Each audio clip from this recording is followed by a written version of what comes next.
بارك على محمد وعلى آل محمد كما باركت على إبراهيم وعلى آل إبراهيم إنك حميد مجيد. موضوع او باب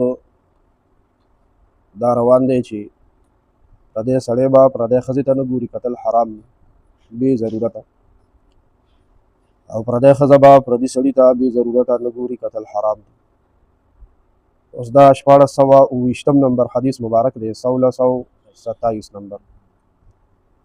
وعن ابي سعيد الخدري رضي الله تعالى عنه، دا حدیث سیدنا حضرت ابو سعید خدری رضی اللہ تعالی عنہ نے روایت ہے. اللہ پاک دې راضی شي، الله پاک دې د خپل ځان نه راضي کړي، الله پاک دې زما ستاسو د ټول امت د طرفه بهترینی بدلی ورکړي.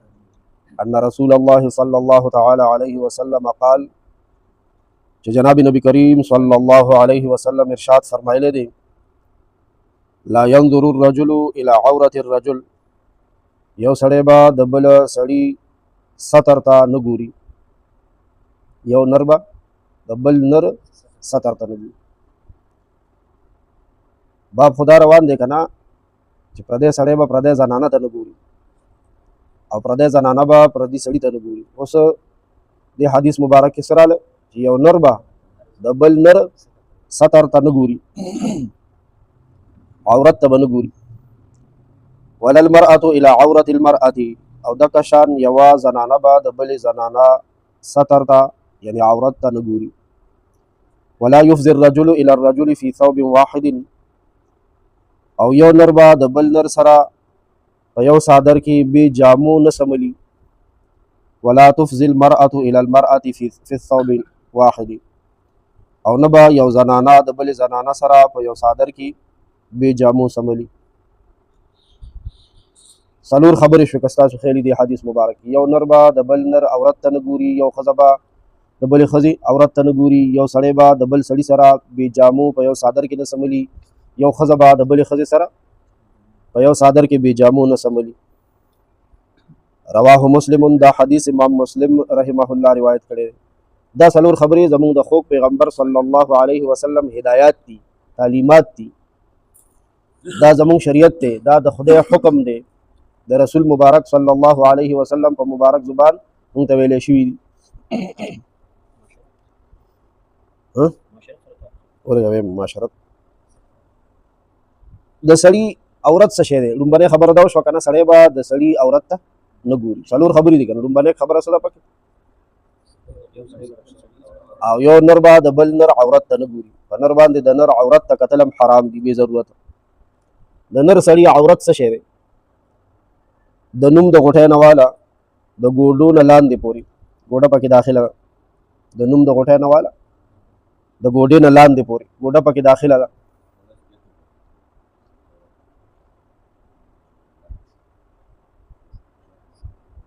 او مخکې وروستو ښي طرف ته اګس طرف ته دا د نوم په سید کې د ملا طرف ګیر چاپېره دا د سړي عورت دی د نر. دا د حلال او د حرامو مسله ده. او موږ او تاسو اورو که نه چې دومره علم په هر نارینه زنانه باندې فرض دی چې 24 غنټې ژوند پې تېرولی شي. دا 24 غنټې د ژوند سره تعلق لرونکې مسله ده، د حلال او د حرام مسله ده.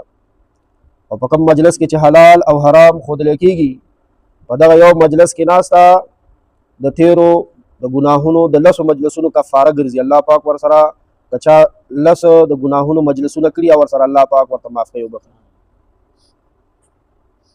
نو د سړي ستر او عورت چې دی د نوم نه واخله د ګوډې نه لاندې پورې، دا شانتې دا تپوس خو شو د نوم په سید کې ملا چې د ملا شاته چې کوم د نوم په محاذات کې او مقابله کې راځي دغه شان تشي، دا ټول وجود ګیر چاپېره دا عورت دی. دې حصې ته بې ضرورته کتل ناجایز دي. د پردي سړي خو پردي سړي تاسې کتل هم حرام دي. یو مسلمان به خپل ځان ته بې ضرورته دې حصې ته نه ګوري. څنګه؟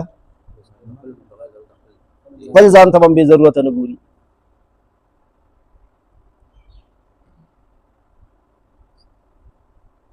دغه شان محرم زنانه هم نشي کتی.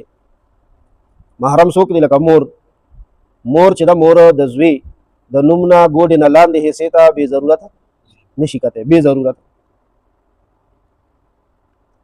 د ښځې دپاره د نکاح کړلی شوې ښځې دپاره او د وینځې دپاره دا کتل جایز دي. اوس دې ځای کې به زه د کبډۍ والا او د والیبال والا او دا چې کوم هاکی والا دي او لوبو والا دي هغوی ته به یو مسله وکړم خو که ورته ورسېدله. کبډۍ والا چې دي هغه به صرف د هغې ګوډې هم ښکاري او د پتون څه حصه هم ښکاري، دا حرام دي. کبډي جایز ده په شریعت، کبډي کول څه دي جایز ده. شریعت د صحتمندې لوبې حوصله افزایي کوي، ورزش دی. د نبی علیه صلات وسلام په دور کې کشتي شوې ده د جهاد دپاره چې د مسلمان وجود ورسره کولو یو اکسرسایز کېږي.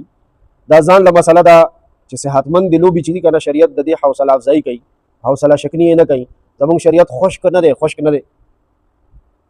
کبډي جایز ده، خو کبډۍ کې ګوډه ښکاره کول، پتون ښکاره کول دا حرام دي، ناجایز دي. دا څومره تماشبین چې ورته ناست او دوی ورته ګوري دا حرام قتل کوي.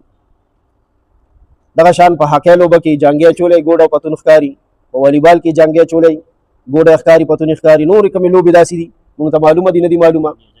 او نیزه ولي هغې ته جانګې اچولی، نو ګوډه او پتون لوبې ته ښکاره کول دا ناجایز دي، حرام دي. د سړي په خپله خپلې ګوډې ته بې ضرورته کتل، ګوډه ښکاره کړې ده ورته ګوري، کټ کې ناست دی او پنسۍ اوچتې کړي دي او په خپل کور کې ناست دی ځان ته ګوري یا بل څوک ورته ګوري، حرام. د مور د خپل زوی ګوډې ته او د هغې نه بره ځای ته کتل بې ضرورته حرام دي. د لور د پلار ګوډې ته پتون ته بې ضرورته کتل حرام دي. دغه شان د زوی د پلار ګوډې پتون ته، یعنې که محرم وي او که غیر محرم وي، دا خو د سړي مسله شو. دویمه مسله څه ده؟ وایي زنانه به د زنانه عورت ته نه ګوري، زنانه به د زنانه عورت ته نه ګوري. نو دلته لږه دې کې تفصیل دی او د حلال او د حرامو دی، نو خیر دی لږه توجه ورته زیاته وکړئ. یو خو دا چې ښځه ښځې ته ګوري، نو هغې دپاره د ښځې عورت جدا دی. یو دا دی چې محرم لکه پلار شو، زوی شو، ورور شو، دا مور ته، لور ته، خور ته ګوري، نو هغې دپاره عورت څه دی بیا جدا دی. او یو پردی سړی پردی ښځې ته ګوري، نو د هغې دپاره عورت څه دی جدا دی. ښه، دا یو خبره ترې رامخکې کړه.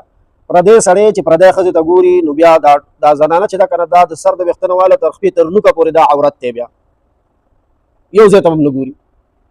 تر دې پورې چې کوم ویښته ګمنځولو سره وځي که نه ګمنځ کي او درته پته ولګېده چې دا خو چېرته د زنانه دي، هغې ته کتل هم حرام دي.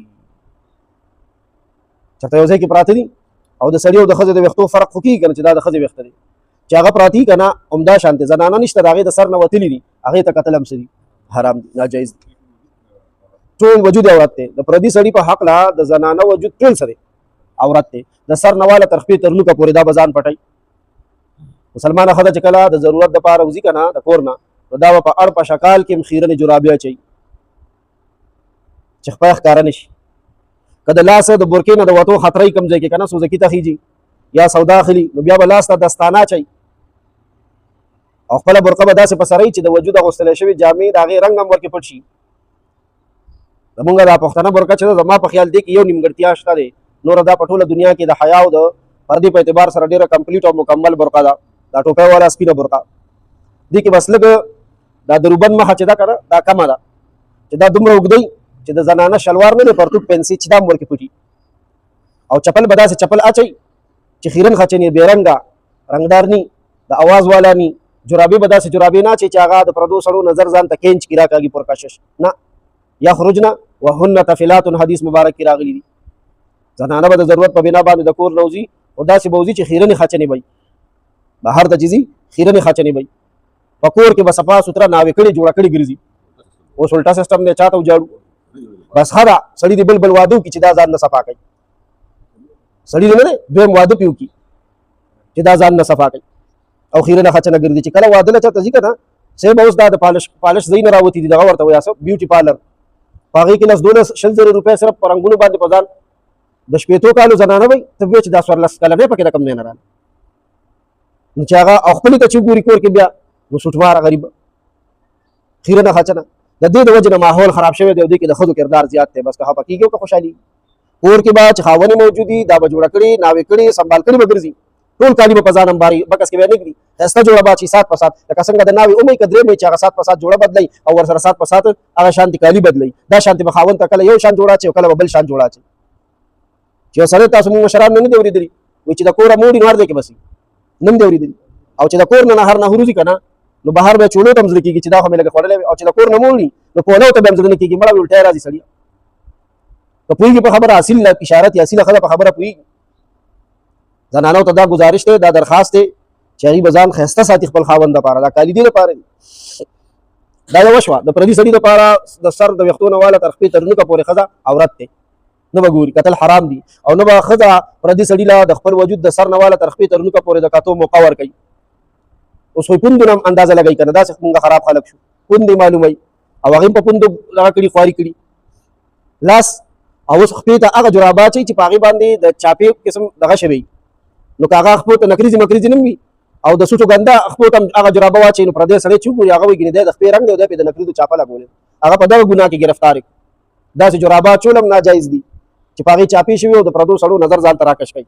دا د حلال او د حرام او د حیا مسلې دي دا زده کول ضروري دي فرض دي بس بیا کومه کیسه اوږده ده بیا بیا سبا ووایو او بس یې کوي جي دې ته مونږ یا ارحم الراحمین یا صلی الله